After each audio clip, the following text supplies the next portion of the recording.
Hello दोस्तों, स्वागत है आपका हिस्ट्री के पार्ट 2 वीडियो में। आज मैं आपके लिए फिर 25 इम्पोर्टेंट क्वेश्चन लाया हूं जो आपके एग्ज़ाम के दृष्टि से बहुत ही उपयोगी होने वाला है। तो चलिए शुरू करते हैं। वह 25 क्वेश्चन क्या है और वह आप जान लीजिए। जो 25 क्वेश्चन है कितना इम्पोर्टेंट है और आपके परीक्षा की यानी एग्ज़ाम की दृष्टि से वह कितना उपयोगफुल होने वाला है। चलिए शुरू करते हैं। फर्स्ट क्वेश्चन है, किस विद्वान ने मात्र अभिलेखों के आधार पर अशोक का इतिहास का शैलांग प्रसार किया है? इसका आंसर हो जाएगा डी, देवदत्त रामकृष्ण ने किया था। क्वेश्चन नंबर 2 है, कौटिल्य की कृति है? इसका आंसर हो जाएगा बी, अर्थशास्त्र।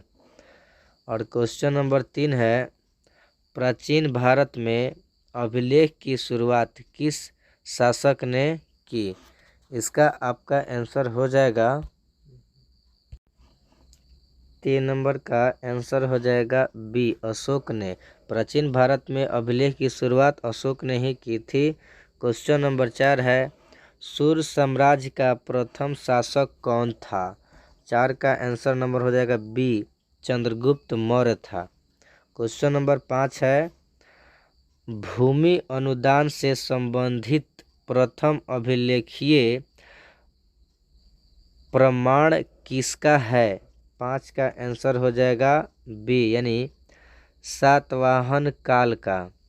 और अगला क्वेश्चन है, क्वेश्चन नंबर 6 है, मेगास्थनीज भारत में किसके दरबार में आया था? तो मेगास्थनीज चंद्रगुप्त मौर्य के दरबार में आया था। क्वेश्चन नंबर 7 है, प्रयाग प्रस्थित की रचना किसने की? यह क्वेश्चन बहुत ही इम्पोर्टेंट है जो एग्ज़ाम में पूछा हुआ है। इसका आंसर हो जाएगा सी, हरिसेन का रचना है।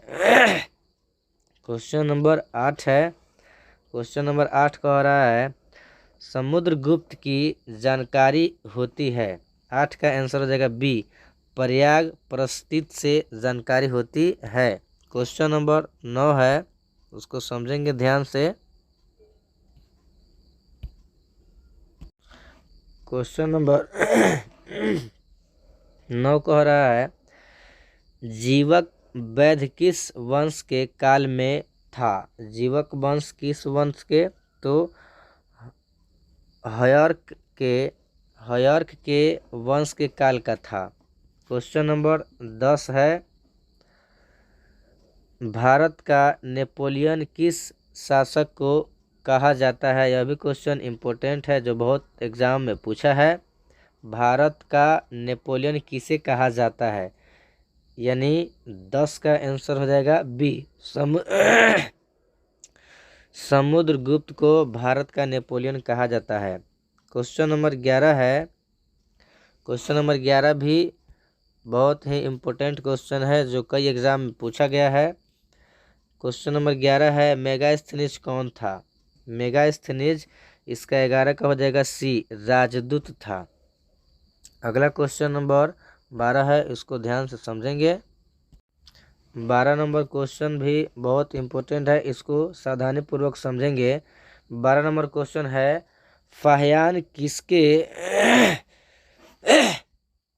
शासन काल में भारत आया था? तो फाहियान किसके काल में आया था जी? यानी चंद्रगुप्त द्वितीय के समय में फाहियान कहाँ आया था? तो भारत आया था। यह भी क्वेश्चन बहुत ही इम्पोर्टेंट है जो कई एग्जाम में पूछा गया है, इसको भी ध्यान से आप समझेंगे। अगला क्वेश्चन नंबर 13 है, इसको आप समझिएगा भली भांति। क्वेश्चन नंबर 13 कह रहा है, गुप्तों के काल में कौन चीनी यात्री भारत आया था? यह भी क्वेश्चन बहुत ही इम्पोर्टेंट है जो कई एग्जाम में पूछा हुआ है। 13 का आंसर हो जाएगा आपका बी, यानी फाहियान। कौन हो जाएगा जी? फाहियान, यानी फाहियान ही चीन यात्री भारत आया था। अगला क्वेश्चन है, 15 नंबर क्वेश्चन क्या कह रहा है इसको समझेंगे। 14 नंबर क्वेश्चन क्या कह रहा है इसको समझेंगे। अभिज्ञान शाकुंतलम के रचनाकार कौन है? तो 14 का आंसर हो जाएगा ए, कालिदास। इसकी रचना खुद की है, किए हैं। 15 क्वेश्चन नंबर है, प्रयाग प्रशस्ति का संबंध किस गुप्त शासन यानी शासक यानी राजा से है? तो 15 का आंसर हो जाएगा बी, समुद्रगुप्त से। यह भी क्वेश्चन इम्पोर्टेंट है जो कितना एग्जाम में पूछा हुआ है। अगला क्वेश्चन समझेंगे 15 के बाद क्वेश्चन नंबर 16 नंबर क्वेश्चन क्या कह रहा है इसको ध्यान से सावधानी पूर्वक समझेंगे कि 16 नंबर क्वेश्चन क्या कह रहा है। फूट डालकर विजय प्राप्त करने का कार्य सर्वप्रथम किसने का किया, किस राजा ने शुरू किया था? किस राजा ने शुरू किया था? तो 16 का आंसर हो जाएगा ए, यानी कि अजात शत्रु ने शुरू किया था। 17 नंबर क्वेश्चन है, यूरोप का समुद्रगुप्त कौन था? 17 नंबर का आंसर हो जाएगा बी, नेपोलियन था यूरोप का कौन? समुद्रगुप्त। 18 नंबर क्वेश्चन है, इसको आप ध्यान से समझेंगे। तक्षशिला विश्वविद्यालय कहाँ स्थित था? यह भी क्वेश्चन बहुत ही इम्पोर्टेंट है जो कई एग्जामों में पूछा गया है। इसका आंसर हो जाएगा 18 का ए, पाकिस्तान में तक्षशिला विद्यालय क्या है, स्थित है। क्वेश्चन नंबर 19 समझेंगे ध्यानपूर्वक।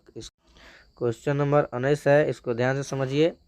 नवरत्न किस शासक के दरबार में रहते थे?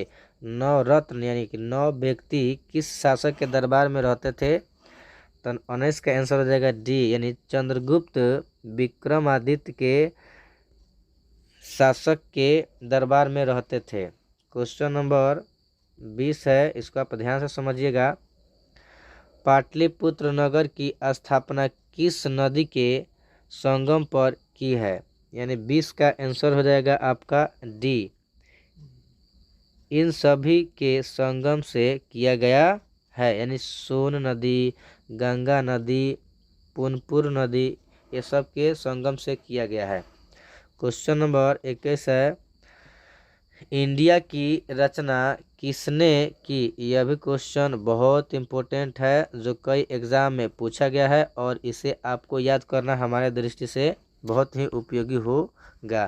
क्वेश्चन नंबर 21 है, इंडिया की रचना किसने की थी? तो 21 का आंसर हो जाएगा बी, मेगास्थनीज ने इंडिया की रचना की थी। अगला क्वेश्चन समझेंगे ध्यानपूर्वक, आप ध्यान से समझिएगा। क्वेश्चन नंबर 21 है, किस शिलालेख से अशोक द्वारा कलिंग विजय का पता चलता है? क्वेश्चन है, किस शिलालेख से अशोक द्वारा कलिंग विजय का पता चलता है? यह भी क्वेश्चन इम्पोर्टेंट है जो कई एग्जामों में पूछा हुआ है।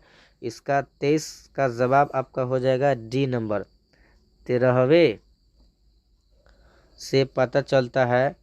और क्वेश्चन नंबर 23 है, अपने स्वयं के खर्चे से सुदर्शन झील की मरम्मत किसने कराई? सुदर्शन झील की मरम्मत अपने खर्चे से किसने कराई? तो 23 का आंसर हो जाएगा जी सी, रुद्रदामन ने कराया था, रुद्रदामन ने कराया था। क्वेश्चन नंबर 24 है, 510 ईस्वी में सती प्रथा के साक्ष्य वाला प्रथम अभिलेख कहाँ मिला है?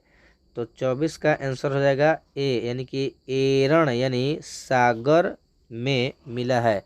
अगला क्वेश्चन ध्यान से समझेंगे, वह क्वेश्चन लास्ट होगा और वह इम्पोर्टेंट क्वेश्चन है।